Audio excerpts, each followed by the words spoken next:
Starward Horizons. In the centuries since we first broke Earth's gravity, we learned a simple truth. The universe does not give up its secrets willingly. We built faster engines, smarter machines, stronger hulls. We pushed outward into the darkness until the night sky became a map of human lights.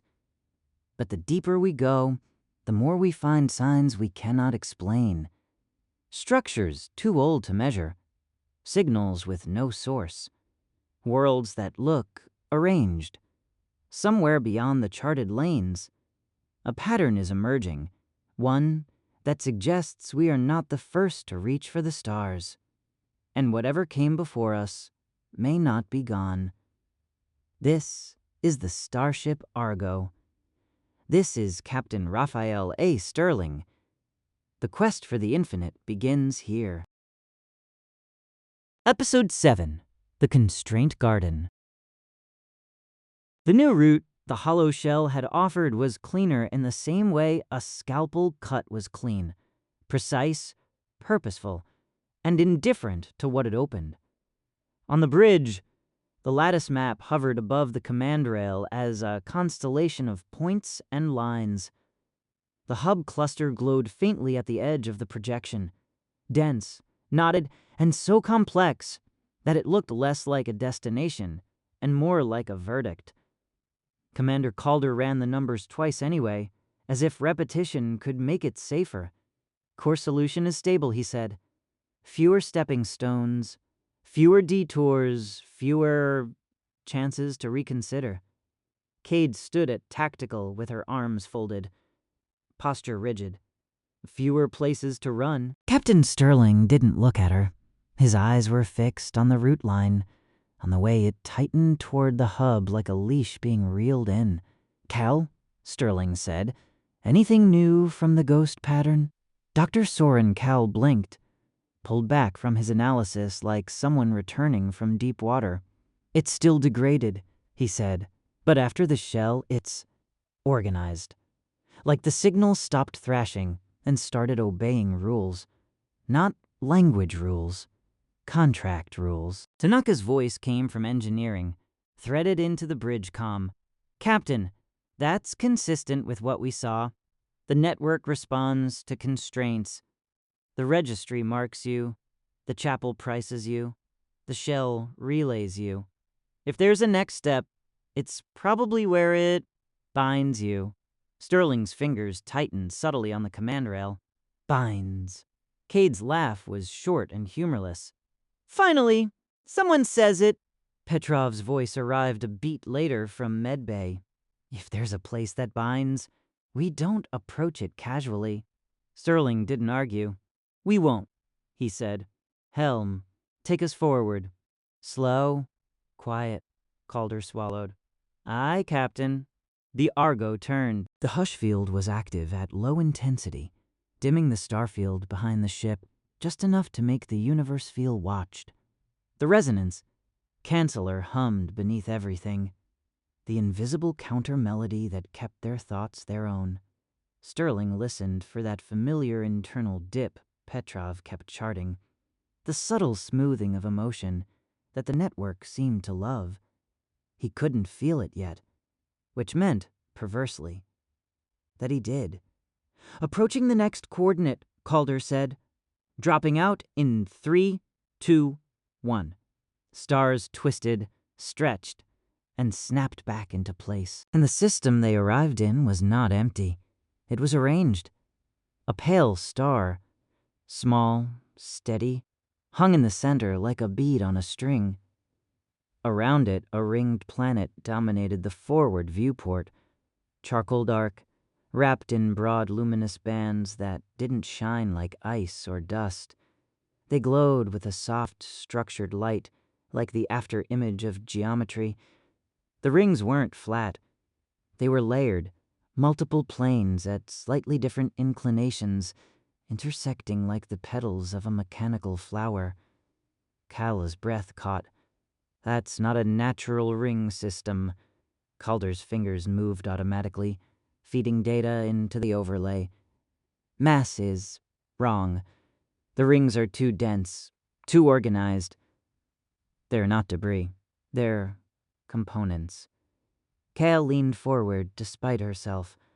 A machine. Tanaka's voice came, reverent and afraid. Captain, I'm reading hush gradients in the rings. Strong ones. Sterling felt his pulse slow, not from calm, but from recognition. It's a node. Kale nodded slowly. Yes, but not like the others. This is a structure built to be seen. Petrov's voice cut in, crisp. Seen by whom? The Argo drifted closer, still at standoff range, as they did. The ring's glow shifted, not brighter, but sharper. The luminous bands resolved into fine lines, layered lattices, and repeating motifs that made Kale's eyes widen. It's a garden, he whispered. Cade shot him a look. It's a trap. Kale didn't take offense. Those aren't random patterns, he said. They're branching, like decision trees. Sterling looked at the planet. The bands of light curved around it like halos of logic. Decision trees for what? Kale swallowed. For behavior. The hush field around the Argo tightened slightly. Not by Tanaka's command, by the environment itself, as if the system had noticed the shape of their silence and reached back. Calder's console chimed softly. Captain, we're receiving an inbound query on the hush band. It's waiting for a response. Tanaka's voice came sharp. Do not answer automatically. Root nodes use handshake requests as leverage. Sterling held up a hand. Patch it to science only, he ordered. No ship-wide coupling. Calder nodded and complied. On Kale's station, the hushband query translated into a geometric display, a branching shape that formed, split, and formed again. It wasn't a message. It was a prompt. Kale stared at it. It's asking for our constraints. Cade's expression hardened. It wants to know what rules we follow so it can exploit them. Petrov's voice was flat, or so it can enforce them. Silence. Sterling felt that word. Bland. Enforce. A constraint was only useful when it held under pressure. Kale, Sterling said. What happens if we don't respond? Kale hesitated. We can refuse, but the route line? It ends here. This is the next step. Cade's jaw tightened. Then we go around. Calder didn't look up from navigation. Captain, there is no around. Not if we want to reach the hub without going blind again. The shell's correction line points directly through this system. Sterling stared at the ringed planet. The luminous bands rotated slowly, graceful and implacable, like a living instrument waiting for someone to play it. Tanaka's voice softened. Captain, a registry marks you because it can't trust you. A chapel prices you because it can't understand you. A relay reports you because it can't carry you. This, she paused, this might be where trust is tested. Cade snapped. Tested means punished when you fail. Sterling didn't deny it. Petrov, he said. Crew condition? Petrov answered immediately. Baseline stable. No suppression spikes yet. But my concern isn't now. It's what answering that query does. If we declare constraints, we may be binding ourselves in a way we can't undo. Cade's eyes stayed on Sterling. Captain, don't let it put a collar on us. Sterling's grip tightened on the rail again, and he forced himself to feel the sharpness of her anger as a tool, not a threat. Anger meant boundaries. We won't accept a collar, Sterling said quietly. But we might accept a harness. Cade looked like she wanted to argue, then stopped. Fine, she said, but you define the difference. Sterling turned to Kale. Can we answer partially? Declare constraints without giving them leverage? Kale shook his head slowly. The prompt is structured. It's not asking for a list. It's asking for a proof. Like the one-way identity token at the checkpoint. It wants something it can verify. Tanaka's voice came low. A constraint proof.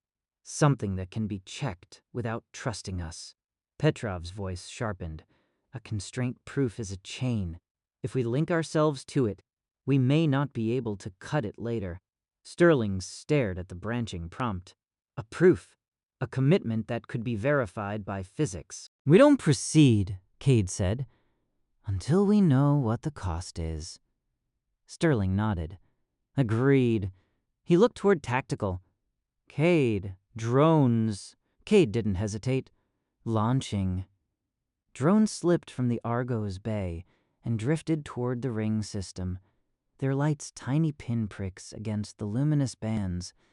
As they crossed into the ring's outer edge, something subtle happened. The drone's trajectories corrected themselves in mid-flight, not as if pulled by gravity, but as if the space around them had become biased. The drones slid into one of the luminous lanes like beads, finding grooves. Kale's eyes widened. The rings are not just structure. They're guidance. Calder's fingers flew. It's shaping local inertia. Not strong enough to yank the Argo, but enough to herd small craft. Cade's voice was taut. "It's training wheels," Tanaka murmured. "Or rails." On the drone feeds, the luminous bands resolved into filigreed architecture, thin plates, interlocked arcs, and suspended hedges of dark material that grew out of nothing and returned to nothing, defining corridors of empty space. A garden, Kale had called it, but it wasn't organic. It was curated. The drones approached a region where the glowing lanes intersected. There, an object floated like a sculpture, a cluster of thin black panels arranged in a branching formation, each panel slightly angled like a leaf catching wind. The hushband query strengthened. The branching prompt on Kyle's screen matched the sculpture. "It's a physical interface," Kyle whispered. "The prompt is embodied." Cade's voice was flat. "It wants a response it can touch." Petrov's voice came, tight. "Captain, do not let it touch you." Sterling didn't answer. He watched the drone feeds. One drone extended a sensor boom toward the branching sculpture. As the boom approached, the luminous lanes around it brightened slightly. No, not brightened. Clarified. The geometry sharpened, as if the system was paying attention. Then, the drone's sensor arm brushed the edge of one panel. The panel did not move, but the drone did. Its attitude control thrusters fired in a sudden correction, as if the laws of motion had shifted under it. For a heartbeat, it wobbled, then stabilized within the lane. Kale's eyes narrowed. "It's enforcing a path." Cade's lips pressed together. "It's a maze with walls made of physics." Tanaka's voice came, fascinated despite herself. "Captain, it's enforcing constraints on motion. That's the same principle we've been learning. Hull interaction algorithms, hush fields. But this is externalized. A place where constraints are literal." Sterling felt a chill that wasn't temperature. "A place where promises become rails." The drone tried to push out of the lane. It couldn't. Its thrusters fired, but the drone slid back, guided like a train wheel on a track, not violently, gently, unarguably. Kale swallowed. "The system isn't stopping it. It's correcting it." Petrov's voice was sharp. "Correction is how you shape behavior without calling it violence." Cade snapped. "So it's a prison." Kale shook his head, eyes distant. "Or a sanctuary, if you choose the rails." Sterling stared at the drone feed. A sanctuary could become a prison the moment you needed to step off the path. He looked at the branching prompt again. "If it can enforce motion constraints," he said slowly, "it can enforce others." Tanaka's voice was tight. "Yes." Silence. Then, on Kale's screen, the branching prompt shifted. It offered an opening, an empty branch, like a slot waiting for a piece. "It wants us to add our constraint," Kale said softly. "To join the garden." Cade's voice was low and dangerous. "No." Sterling didn't respond immediately. He felt Petrov's earlier warning in his bones. Every step deeper was a choice to become legible. But he also remembered the older craft's warning, now clearer. "Do not proceed marked." return first. Or you become the message. They had returned. They had cleared a mark. They had offered infrastructure instead of flesh. Maybe the next step was to offer rules instead of selves. "Ah," Sterling said, "can we craft a constraint that protects us? Something the system can enforce against coercion?" Al hesitated.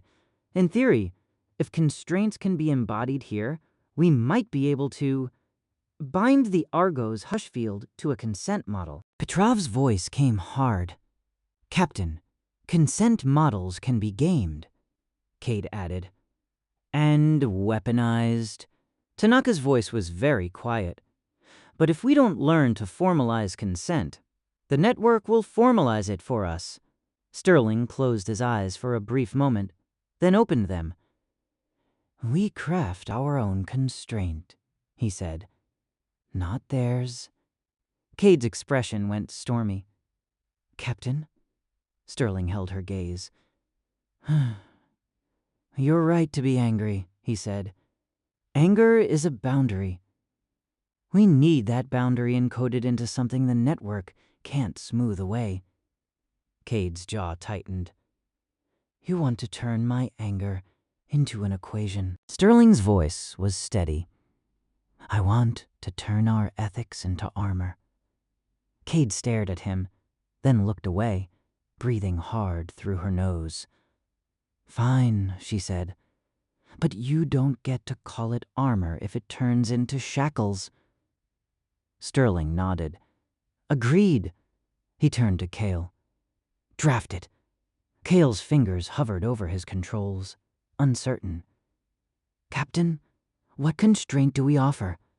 Sterling looked around the bridge.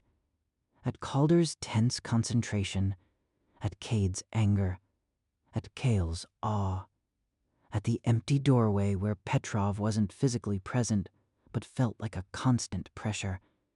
He thought of the null chapel, of paying with a memory and feeling the whole afterward. He thought of the shell, of returning infrastructure and getting an unmarked ghost ship released. "What do we believe in?" Sterling said quietly. "That we're willing to make enforceable?" Silence. Then Petrov's voice came, clipped and certain. "Crew priority, non-negotiable." Cade added immediately. "Withdrawal. If any crew member signals pull back, we pull back." Tanaka's voice came next, cautious but firm. "Consent to exchange. No coupling without explicit acceptance." Kale swallowed. "Return. If we take, we return something of equal weight. Data, energy, or access. Not people." Calder's voice was small. Truth in the handshake. "No false proofs. If we lie, we deserve what we get." Cade snapped. "We don't deserve anything. We risk it." Sterling nodded. "No false proofs," he agreed. "But no surrender either." Kale's eyes flicked to the branching prompt. "Captain, the garden will require specificity. These concepts need operational definitions." Tanaka exhaled, then spoke like an engineer reading from a checklist. "We can translate them into system rules. For example, a coupling request must include an explicit accept token generated on device by a living crew member. The ship must refuse any coupling that lacks it. Withdrawal token overrides all other operations within a defined window. Crew priority locks out any exchange that degrades life support, cognitive autonomy, or medical integrity." Petrov's voice was grim. "And we add, cognitive autonomy is defined by measurable neural variance. If suppression exceeds threshold, the ship treats it as hostile coupling and disengages." Sterling felt something like relief. Hard, practical relief. "Do it," he said. "Build the constraint proof." Kyle nodded, swallowing his fear. "We can generate a one-way proof packet like the identity token. But to make it enforceable in this environment..." He looked at the drone feed. "We may need to embody it physically, to plant it." Cade's eyes narrowed. "Plant it where?" Kyle gestured at the branching sculpture. "There, That's the interface. We present a constraint shard, and the garden integrates it. Tanaka's voice went tight. Captain, if we integrate our constraints into this system, we're making ourselves legible. But we're also making ourselves harder to bend. Petrov's voice cut in. And harder to change. Sterling's throat tightened. We choose the least dangerous binding, he said. One we can live with, and one that keeps us human, Cade muttered. No pressure, Sterling looked at her. A lot of pressure, he agreed. That's why we do it together. They built the shard in the Argo's fabrication bay. It was small, no bigger than a forearm, but it took them hours to design and minutes to print, because the printing wasn't the hard part. The hard part was making the shape of a promise fit the shape of physics. Tanaka paced around the printer like a surgeon waiting on a heart to restart, watching the field emitters layer thin, dark material into branching geometry. Kale checked the hushband encoding, translating their constraints into a structure that could be verified without revealing internal details. Proof without confession.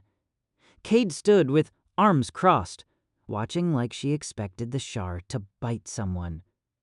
Petrov arrived in person, her expression unreadable. She didn't look at the printer at first. She looked at Sterling. This is the kind of thing, she said quietly, that can feel like safety while it becomes inevitability. Sterling nodded. I know. Petrov's eyes were sharp. Do you? Sterling held her gaze. I know enough to be afraid, he said, and to do it anyway. Petrov's jaw tightened. That's not comfort. It's honesty, Sterling replied. Petrov looked at the shard as it finished printing. Then write one more constraint, she said. Kale frowned. Doctor? Petrov's voice was precise. No exchange can take place in a way that permanently removes a crew member's identity, memory, or autonomy. Temporary alterations must be reversible within defined medical parameters. Tanaka's face tightened. We can encode that. Cade's voice was low. And if the system requires permanent payment? Petrov's eyes didn't soften. Then we leave. Sterling nodded. Add it, he said. Kale added it. The shard cooled in Tanaka's hands, matte black and branching, like a piece of the ring system's own logic hedges. It looked harmless. Sterling knew better than to trust harmless-looking things anymore. Drones only, Cade said immediately, as if reading his thoughts. No shuttle, no crew. Kale hesitated. The shard may require proximity to a living cognitive signature to validate consent enforcement. Petrov's gaze sharpened. No. Tanaka's voice was quiet. It might, but we can simulate with a biometric token generated by a crew member on the Argo. A live signature without physical presence. Kale nodded slowly. Yes, we can do that. Kate exhaled through her nose. Good. We plant it with drones. Sterling nodded. Do it. The drones returned to the branching sculpture in the rings. As they approached, the luminous lanes brightened into clarity again. The environment was attentive. Waiting on the bridge, Kale held the constraint shard's one-way proof packet ready, tied to a live accept token generated by Sterling's console. An intentional act, recorded internally as consent. Sterling didn't like that his consent mattered so much here. He did like that the system demanded it. Proceed, Sterling ordered. The drone extended the shard toward the empty branch slot in the sculpture. For a heartbeat, nothing happened. Then the frost-like dust in the ring lane, particles too fine to be seen by eye, only by sensors, shifted. The lane curved inward, aligning the shard's branch with the sculpture's slot. The shard slid into place like a key. The sculpture's panels did not move, but the luminous lanes around it changed. Subtle new paths forming, old ones dimming. Kale's eyes widened. It accepted. Cade's voice was tight. What did we just do? Tanaka's voice came, odd and terrified. We planted an enforceable rule in their environment. Petrov's voice was clipped. Or we declared ourselves subject to it. Sterling stared at the drone feed. Test it, he said. Kale hesitated. How? Sterling's voice stayed steady. We issue a coupling request without consent. See if the environment rejects it. Petrov's voice sharpened. Captain? Sterling cut her off gently. A simulated request. No real coupling. A null attempt. Tanaka's voice came quickly. I can generate a dummy coupling handshake with missing accept token. It will look like coercion, but carry no payload. Sterling nodded. Do it! Tanaka generated the dummy handshake. Kyle transmitted it toward the sculpture through the hushband. The response was immediate. The luminous lane the drone hovered in dimmed sharply, as if the environment had tightened. Then the lane pushed the dummy handshake away. Not with force, but with refusal. The Argo's sensors registered it as a rejection pattern, a clean, hard, no encoded in absence. Kale exhaled. It refused. Cade's eyes narrowed. Because we told it to. Petrov's voice was low. Or because it already wanted to, and we just gave it a convenient reason. Sterling didn't care which. He watched the lane behavior, the clarity of the refusal. Now, test withdrawal, Sterling said. Simulate an active engagement, then issue withdrawal token. Tanaka complied. A dummy engagement. A withdrawal token. Again, immediate response. The lane opened, creating a corridor outward. A path of retreat made literal. Kale's voice shook slightly. It's enforcing withdrawal. Cade's posture eased a fraction. Good. Sterling felt something in his chest that might have been relief, and he clung to it like a handhold. Now, test crew priority, Petrov said sharply. Simulate a coupling request that demands a medical sacrifice. Tanaka's face tightened. Dummy request. Exchange for cognitive suppression. Kale transmitted it.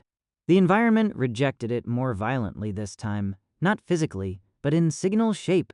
A sharp null spike that made Calder's console flicker.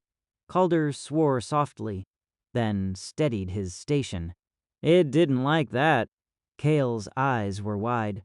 It treated it as hostile. Cade's voice was fierce. Good. Sterling nodded slowly. So, the Garden can enforce our rules, he said. At least here. Tanaka's voice came cautious. Captain, the question is whether the hub honors Garden constraints, or whether the hub is what Gardens are built to prepare you for. Silence. The luminous lanes in the ring system shifted again. A new corridor formed, wider, cleaner, aligned toward the inner ring layers and the planet below. A path offered. Kyle swallowed. It's granting passage. Cade's eyes narrowed. To what? Calder's fingers moved, overlaying the corridor's vector onto their map. His face went pale. Captain, the corridor points toward a location on the planet's night side. There's a structure there. Big. Sterling's throat tightened. A surface node. Kale nodded slowly. A route! Petrov's voice was hard. We do not land! Cade snapped. Finally, we agree. Tanaka's voice was quiet. We might not have to land, but we might have to anchor the constraint shard deeper. The ring sculpture may be only an interface. The route might be where constraints become portable. Sterling stared at the corridor. Portable constraints. A consent model that could travel with the ship, enforced even near the hub. That was worth risk. But he felt the network's hunger for legibility in every offered path. Drones, Sterling said. Only drones. Cade nodded immediately. Only drones. The drones descended through the ring corridor, guided by luminous lanes that curved toward the planet like a spiral staircase. The planet's surface was dark, but not featureless. As the drones dropped into the night side, faint lines appeared, thin luminous traces that formed hedges, spirals, and branching patterns across the ground, like a garden drawn in starlight. Kale's voice was hushed. Those are boundary fields. Cade's was blunt. Those are fences. The drones approached the structure Calder had identified. It rose from the ground like a grove of thin black pillars, dozens of them arranged in branching formations. Between them, faint luminous threads stretched, forming corridors that turned and split and turned again. At the grove's center was a shallow basin, mate black, perfectly circular, filled with nothing that reflected light. A null pool. Tanaka's voice came tight. That basin is a local null sink, a place where constraint proofs can be compressed. Petrov's voice sharpened.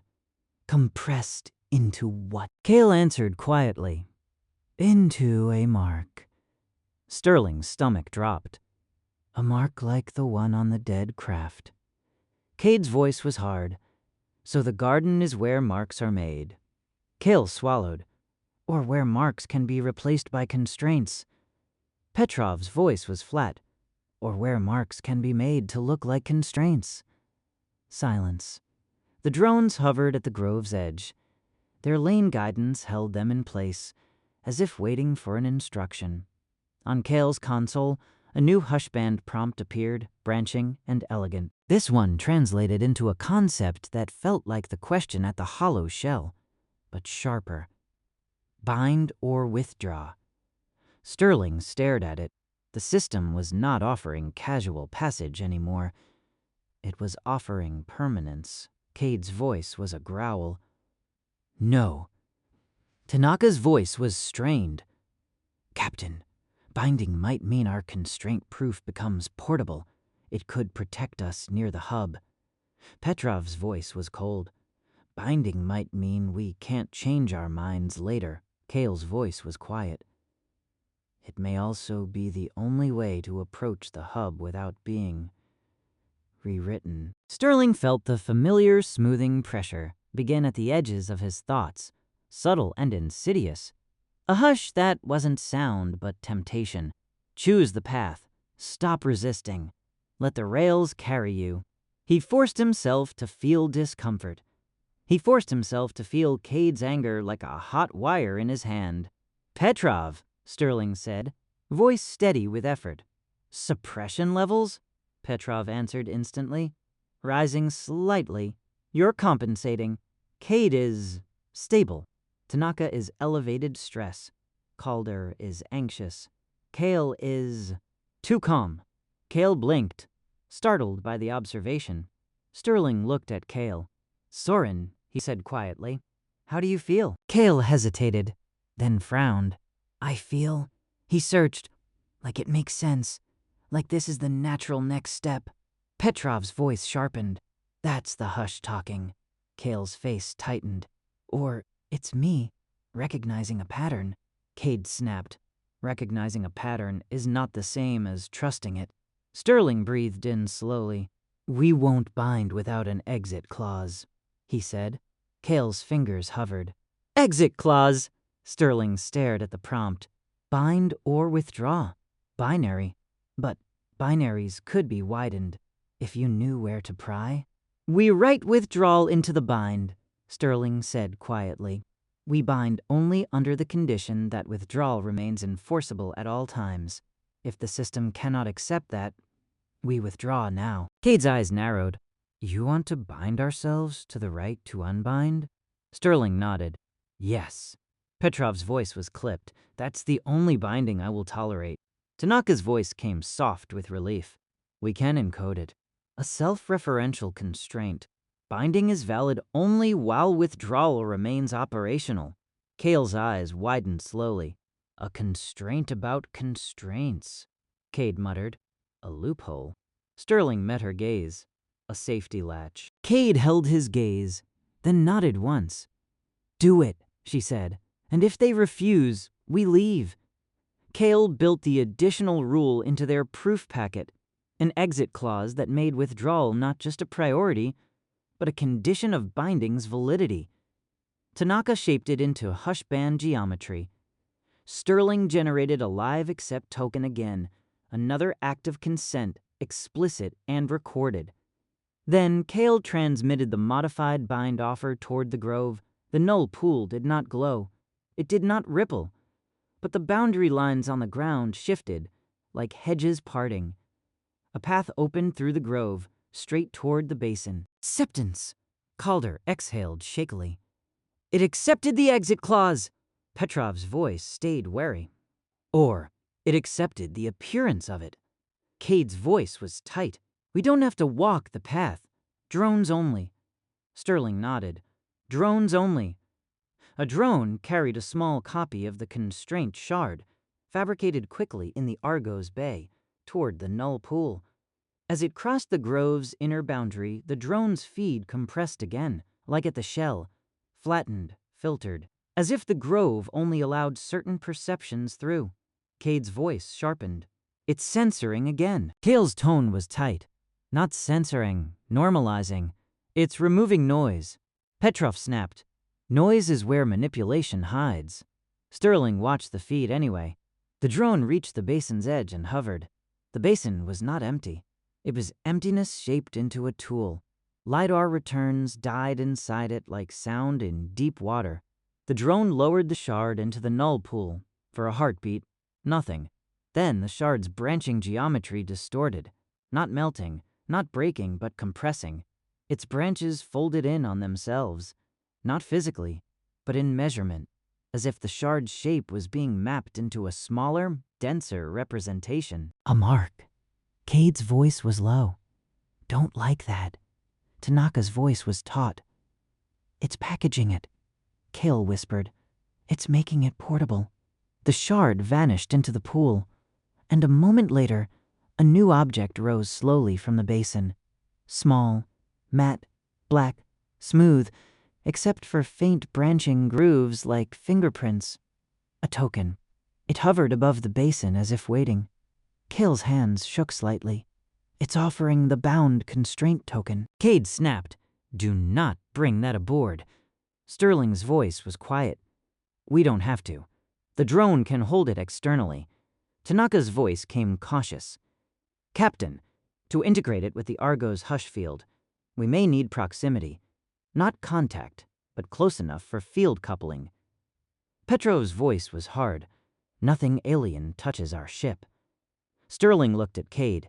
We can keep it off the hull, he said. Tow it in the hush boundary. Couple through field, not metal. Cade's jaw tightened. And if it tries to couple back? Sterling nodded. Then we withdraw. That's the point of the latch. Cade held his gaze, then nodded once. Fine, she said. But the moment I say pull back, we pull back, Sterling finished. The drone lifted the token and began ascending along the luminous corridor back toward orbit. As it rose, the garden lines on the ground dimmed slightly, not shutting down, but returning to a restful state, like a machine that had completed a transaction and gone quiet. Sterling watched the feed and felt the hush-smoothing pressure fade. For the first time in hours, he felt something like hope, sharp, cautious, and stubbornly human. Then Kale's console chimed. A new hushband pattern had appeared, not from the grove, from farther along the route in the direction of the hub. It was faint, distant, but unmistakably structured. Kale's face went pale. Captain, we're being acknowledged. Cade's voice went cold. By what? Kale swallowed. By something listening beyond this system. The garden's bind event, our constraint token, triggered a relay. Tanaka's voice came tight. The hub knows we learned to bind. Petrov's voice was flat. The hub knows we learned to say no. Silence. Sterling stared at the ringed planet, at the luminous lanes, at the grove's dimming hedges. He imagined the network like an ancient bureaucracy. Registries, chapels, relays, gardens. Each step a deeper layer of administration. Each layer designed to make you not just present, but processable. He looked at Cade. Status? He asked. Cade's eyes were hard. We have the token. We haven't integrated it. We can still drop it and run. Sterling nodded slowly. Then we decide, he said, and his voice was steady because he forced it to be. They brought the drone back to the Argo's perimeter, holding the token just outside the hull, inside the hush boundary, but not touching metal. Tanaka began coupling tests, letting the Argo's hush field taste the token's constraint geometry. The ship's field response changed subtly, tightening, sharpening. The stars behind the Argo dimmed in a more controlled pattern, not simply reduced contrast, but selectively filtered, like the hush could now refuse specific shapes of influence. Kale's eyes widened. "Captain, it's working." Petrov's voice was sharp. "Define working." Kale swallowed. "The canceller load is dropping. The token is doing some of the defensive work, enforcing consent and withdrawal constraints at the field level." Tanaka's voice came almost triumphant. "It's like a firewall in physics." Kay didn't smile. "And the cost?" Tanaka hesitated. "The cost is... the token now has a defined place in our field, a role. If we remove it, we lose the protection." Petrov's voice was cold. "That's not a cost, that's dependency." Tanaka swallowed. "Yes?" Sterling stared at the token hovering just beyond the hull, matte black and calm. It looked like nothing. It felt like a choice that would follow them. "Can we keep it external?" Sterling asked. Tanaka nodded slowly. "Yes, it can remain a field-coupled adjunct, like a buoy." Cade's voice was immediate. "Then it never enters the ship." Sterling nodded. "Agreed?" Petrov's voice softened a fraction. "And if it tries to enforce something we didn't intend?" Sterling looked at Cade. "Then we withdraw," he said. Cade's eyes stayed hard, but there was approval there, too. "Good." Cale watched the distant hushband acknowledgement pattern on his screen. "Captain, the hub's listening pattern is curious." Cade snorted. "Everything's curious right before it eats you." Cale shook his head slowly. "It's not hunger. It's evaluation." Petrov's voice was flat. "Evaluation is how systems decide what they can afford to lose." Sterling stared at the route line, now slightly brighter on their map. The garden had granted passage. The token had given them a stronger no. And the hub had noticed. He thought of the older crew, unknown ghosts who had tried to bind themselves to ethics and still hadn't come home. He thought of the hollow shell's warning that had survived long enough to reach them. "Return first. Don't proceed marked, or you become the message." They had returned. They had refused marks. They had built a token that made refusal enforceable. Now they had to see if refusal was enough. "Helm," Sterling said quietly. "Set course for the next coordinate." Calder's hands trembled faintly, then steadied. "Aye, Captain." Cade's voice was low. "Captain, one more thing." Sterling looked at her. "If the hush starts to make you feel like this is all reasonable," Cade said, "if you start to sound like Cale did down there." Sterling nodded once. "You pull me." Cade held his gaze, then nodded back. "Good." Petrov's voice came softly, almost reluctant. "And Sterling?" "Yes, Doctor." Petrov paused. "If we're going to teach an ancient system what consent means," she said, "we have to keep practicing it ourselves." Sterling swallowed. "Agreed." The Argo moved. Behind them, the ringed planet's luminous hedges continued to rotate in quiet patience, a garden of enforceable paths. Ahead, the hub cluster waited, dense, listening, and now aware that the Argo had learned a new kind of defense. Not stronger shields, not sleeker hull alignment, but a promise made into physics, portable, enforceable, and fragile as any vow. And somewhere in the hushband, far beyond the ringed world, something evaluated the Argo's new constraint token the way a bureaucrat might evaluate a forged document, not for truth, for usefulness. Steady, Sterling said, more to himself than anyone else. The ship slid forward on the corrected line, and the ledger of the galaxy, old, quiet, and careful, made a new entry. Thank you for listening. If you like this story, please subscribe for more.